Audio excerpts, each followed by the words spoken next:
guess, open up the questions. Coach?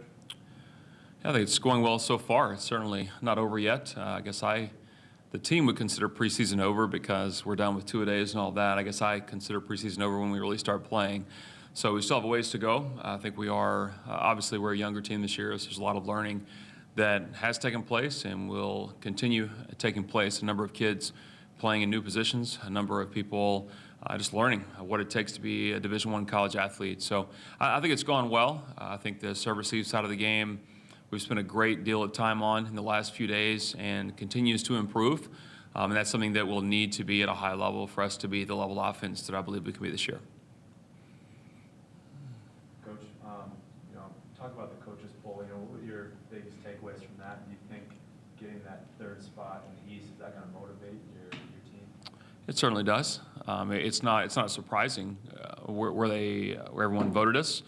It's not, I think, an insult by any means. I think it's realistic when you look at what we graduated. We graduated 5 players that were very good, that all had important roles on our team. Many of them had played for a number of years. 3 of those kids were 4-year starters. And that level of experience, when you play next to someone for so long, that continuity or the synergy between players it's real. And that's not replaced immediately. And so every coach knows that. And that's just something that we will need to become better throughout the year. But certainly that the kids on our team that are returners, that are used to a high level of success, it is an extra level of motivation for them. It's not, again, I don't take it as an insult, but it is certainly motivation and something that we certainly hope to be much higher than that when it's all over. What is that feeling like for you? Obviously, you've been here, a lot of recent success, high expectations, more than this year. So what is that feeling like saying, look, we may not have our name etched with an X from every team this year? Right. We don't really care what other people think about us, honestly. And we don't really care what people think about us now.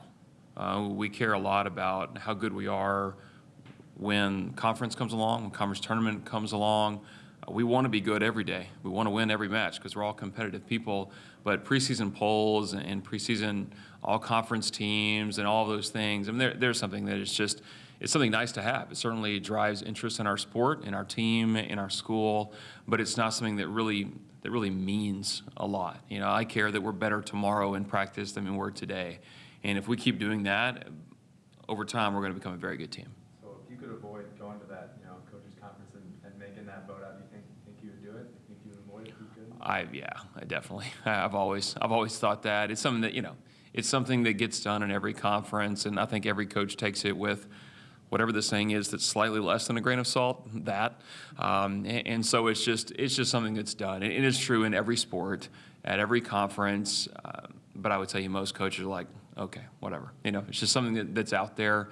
But again, for us, it's how good can we be? How good do we think we are? Much more than any outside group might think. Yesterday, Mal wasn't available, and Brooke said she went home. Do you have an update on her, and if it'll affect Friday? Yeah, we can't officially release that, but it is I'm going to say it's an undisclosed medical issue, and that we're monitoring as we go through. Not sure about Friday? Not sure about Friday. Yeah. And then you lose Abby and Mayor. Who do you envision replacing them, and how do you replace such great players? Yeah, the big thing is when we tell our players that we're not asking you to replace anyone. We're asking you to be the best version of yourself. It's not fair to any of our current players to be asked to replace someone that's graduated, and it's also not fair to those people that just graduated. I think what is hard sometimes, I'll just take Erica, for example. She came in last year as a freshman DS for us, and she played next to the senior version of Meredith Ashe. She didn't play next to the freshman version of Meredith Ashe. She didn't get to see the kid that had to learn and improve and struggle a little bit. She just got to see the finished product.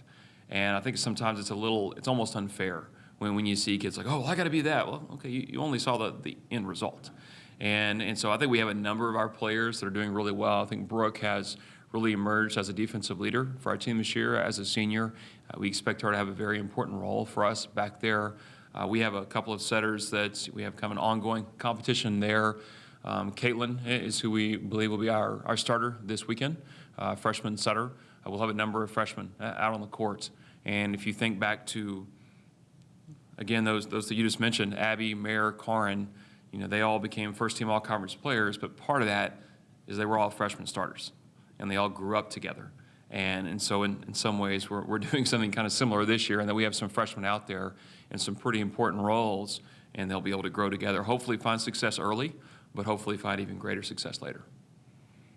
Coach, you talked about the end result with the freshmen and how your seniors last year saw that. What are some of the things that you hope to do this year as a coaching staff to build that so those freshmen can have that end result in 3 or 4 years? Right. I think we have to look at it both ways. First is we don't want to just put it off in the future like this year doesn't matter, because it does. And I believe that we have the talent on this team this year to win a conference championship. I truly believe that. But I also believe there's going to be some growing pains, and there's going to be some ups and downs, and there's going to be some great wins and some surprising losses, and that's just a part of almost any sport, any team that's really, really young. And so I think that's the first thing, is make sure we're going for something right now. But with regards to the long term, I think individual training becomes incredibly important, because you can't just get together as a group and be great unless the individual pieces are rapidly improving. And so that's something we're going to make sure in our training that we still do quite a bit of team training, but we also do quite a bit of individual training so each player can be growing. And then kind of off of that, you talked about the seniors from last year graduated. What are some of the leadership skills that some of the now sophomores are going to take away from that to improve this team? Yeah, I would say I look more at our current seniors and look at our current juniors. We have 5 upperclassmen. We have 11 underclassmen. And we're going to rely heavily on the seniors and the juniors to provide the leadership that is needed. We're not necessarily going to ask our sophomores to do a lot of leading at this point. We're going to ask them to be pretty self-sustaining. As a freshman, we want you to be self-sustaining, but the reality is, quite often, people have to kind of help you along a little bit. As sophomores, we expect you to be kind of a self-sustaining person. And if you naturally have some leadership skills, let's say, for example, Carly is a redshirt freshman. I see her as a very natural leader. And I think that'll just come out of her naturally when the moments are right. But it's not something we really go and we ask for out of them. I think we have enough in our seniors and our juniors. If they're all doing their job, I think we have the leadership that we need.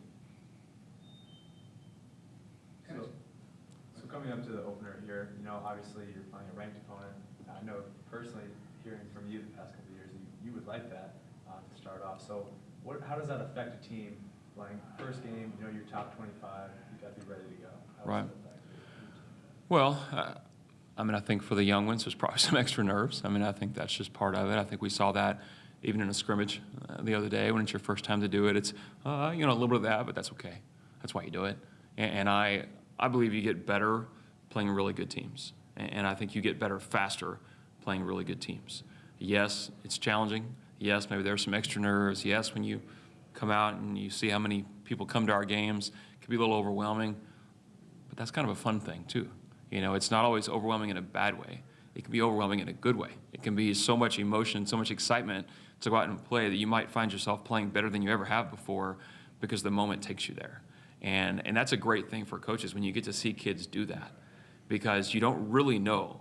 You think, you hope, you have ideas, but you don't really know until you get in that moment. And some kids, when they get in that moment, they just take off. I think back to Jamie when she was a freshman. In her second college match ever, she tied a school record for aces. And, it was against Arizona State out of the Pac-12. They would later become #1 in the country. And she didn't know what she didn't know. And so she just went back and served it, and she just hit every ball as hard as she could. Okay? And if I'm being honest, over there on the side, I'm thinking, man, if she misses her hand angle by like 1 inch, that ball's going 40 feet in the bleachers. But she was just so in the moment, she became great in that moment, And so that's one of the fun things as a coach is to see kids, how they respond. We all hear the phrase coaches use, gamers. Well, it's real. Some people in practice, they're pretty good, and they get in the game, and they become great. We'll know a lot more about our freshmen after this weekend. There's going to be maybe some scared moments, maybe some overwhelmed moments, but there's also going to be some really neat growth moments that I'm looking forward to seeing.